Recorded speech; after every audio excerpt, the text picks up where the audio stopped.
మసాలా వారి 3 ముక్కల్లో చెప్పాలంటేలో ఈరోజు మనం మాట్లాడుకోవాల్సింది నిఖిల్ నటించిన కొత్త సినిమా అప్పుడో ఇప్పుడో ఎప్పుడో అంటూ మన ముందుకొచ్చిన సినిమా. పదండి కథ గురించి కథ కమామేషులు చెప్పుకోవాలి కదా. మరి స్వామి రారా కేశవ తర్వాత నిఖిల్ సుధీర్ వర్మ వీళ్ళిద్దరి కాంబినేషన్ లో వచ్చినటువంటి సినిమానే అప్పుడో ఇప్పుడో ఎప్పుడో. మంచి కాంబినేషనే కదా. మరి ఈ సినిమా ఎంతవరకు నచ్చిందంటారు తెలుసుకుందాం. నిజానికి ఈ సినిమా పేరుకు తగ్గట్టుగా అప్పుడో ఇప్పుడో మరేప్పుడు తెరకెక్కిందో తెలియదనే అంటున్నారు సినిమా చూసిన ప్రేక్షకులు. చదువు చప్పుడు లేకుండానే ప్రేక్షకుల ముందుకు వచ్చేసినటువంటి సినిమా గురించి మాట్లాడితే, కరోనా టైంలో పట్టాలెక్కించిన సినిమా మరి కొంచెం లేట్ అయింది అని అన్నారు. ఇందుకే కథ ఏంటో తెలుసా? ముందుగా మొదటి మాట ఇది కథ మాట.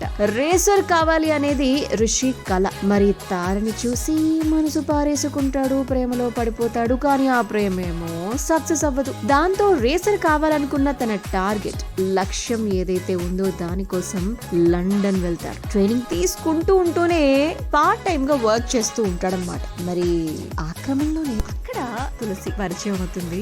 ఆమెతో ప్రేమలో పడతాడు. పెళ్లి చేసుకోవాలని అనుకుంటాడు. గుడికి కూడా తీసుకెళ్లిపోతాడు.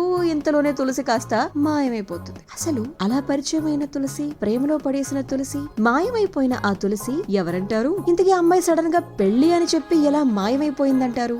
ఎక్కడికి వెళ్ళిపోయిందంటారు? మరి తన కోసం వెతుకుతున్న క్రమంలో రిషి ఏం చేశాడు? తిరిగి మళ్ళీ తనకి దొరికిందా లేదా? మరి రిషి హైదరాబాద్ లో ప్రేమించిన అమ్మాయి సంగతి ఏంటి? ఆ ప్రేమించిన తార లండన్ కు వచ్చిందా, లేదు అంటే తనే రప్పించాడా? మళ్ళీ ఎలా కలిశారు? వీళ్ళందరితో లోకల్ డాన్ బద్రీనారాయణ అని చెప్పి ఒక ఆయన ఉంటారు. వాళ్ళకి ఈయనకి సంబంధం ఏమిటి అసలు? ఇలాంటి విషయాలన్నీ తెలియాలి అంటే అప్పుడో ఇప్పుడో ఎప్పుడో సినిమా చూసేయాల్సిందేనమాట. ఒక క్రైమ్ థ్రిల్లర్ కథకి ప్రేమ కథని జోడించి తెరకెక్కించినటువంటి సినిమా అని చెప్పాలి. అలాగని చెప్పి క్రైమ్ థ్రిల్లర్ సినిమాలు ఇచ్చేటువంటి మంచి ఎక్స్పీరియన్స్ ని, అనుభూతిని ఇది ఏ కొసన ఇవ్వదు. ప్రేమ కథలో పెద్దగా బలం ఉండదు. ఎక్కడో ఏదో మిస్ అయింది అనిపిస్తూ ఉంటుంది. చాలా ట్విస్ట్లు, ఎన్నో ఫ్లాష్ బ్యాక్లు, అవేవి కూడా పెద్దగా వావ్ అనిపించేటువంటి ఫ్యాక్టర్స్ ని కలిగి ఉండవు. అలా అని చెప్పి సీన్స్ అన్ని పేర్చుకుంటూ వెళ్లారా అంటే కొన్ని చోట్ల బానే ఉంటుంది. సో డైరెక్టర్ స్క్రీన్ ప్లే కోసం కొన్ని కసరత్తులు చేసినప్పటికీ ఆ ప్రయత్నాలు ఏవి కూడా ఫలించలేదని చెప్పుకోవాలి. కథని ముందుకు వెనక్కి తిప్పడంతో ఇటు ప్రేమ కథతో కానీ అటు కథలోని థ్రిల్లింగ్ ఎపిసోడ్స్ తో గానీ మనం పెద్దగా కనెక్ట్ కావన్నమాట. సిచ్యువేషన్ అది. మరి ఈ కథే ఇప్పటి ట్రెండ్ కి దూరంగా ఉందా లేదా దగ్గరగా ఉండి దూరంగా ఉన్నట్టు అనిపిస్తుందా అని కన్ఫ్యూజ్ కూడా చేస్తుంది తెలుసా.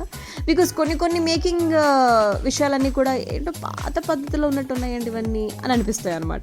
సో న్యాచురాలిటీ కోల్పోయినటువంటి కొన్ని సన్నివేశాలు కానీ, లేకపోతే కొన్ని ట్విస్ట్లు కానీ, మ్యూజికల్లీ పెద్దగా మ్యాజిక్ చేయలేకపోవటం కానీ, యాక్షన్ సీన్స్ కానీ ఈ సినిమా ప్రేక్షకుల ఓపిక ఏమైనా పరీక్ష పెడుతుందా అంటే అనే చెప్పాలి. ఎప్పుడు తీసారో కానీ కథకి కొంచెం కొత్త కలరింగ్ ఇచ్చేందుకు బాగానే ట్రై చేశారు. కానీ అవేవి సెట్ అవ్వలేదే అని కూడా అనిపిస్తుంది అనమాట. చాలా సినిమాలు కనిపిస్తూ ఉంటాయి మైండ్ లో. పాటలు మాత్రం చెప్పాను కదా, కానీ మాటలు మాత్రం అక్కడక్కడ బాగానే ఉంటాయండి.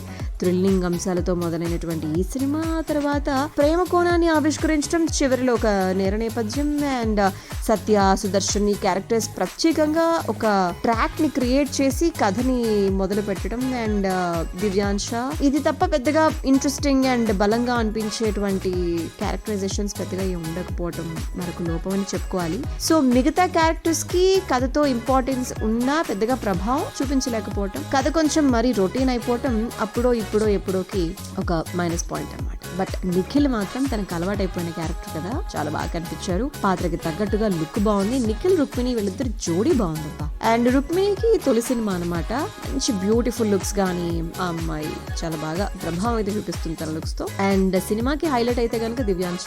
అండ్ ఆ పాత్రకి తగ్గట్టుగా మంచి అభినయం అనమాట ఆ అమ్మాయిది. అండ్ అదే కాకుండా హంగామాకి తగ్గట్టుగా కొన్ని సీన్స్ అయితే కనుక బాగానే ఉంటాయి. హర్ష, సత్య, సుదర్శన్ నవ్విస్తారు కొన్ని చోట్ల. మాటల పరంగా వాళ్ళదైతే కనుక బాగుంటుంది. ఇక కెమెరా పనితీరు కూడా బాగుంటుంది. అండ్ సుధీర్ వర్మ గారి ఏదైతే గనక నేర నేపథ్యం అనుకున్నామో ఆ కథలో తన మార్క్, థ్రిల్లింగ్ అంశాలు ఏవైతే కనుక ఉన్నాయో అక్కడే చిన్న ఇదనమాట. ఫైనలీ అసలు రుక్మిణి అండ్ నిఖిల్ వీళ్ళ జోడి అండ్ దివ్యాంశ క్యారెక్టర్ ఇవైతే గనక హైలైట్ అని చెప్పాలి. సో అప్పుడో ఇప్పుడో ఎప్పుడో గురించి ఒక్క మాటలో చెప్పాలంటే కొంచెం ముందే వచ్చుంటే బాగుంది సినిమా అని అనిపిస్తుంది అనమాట.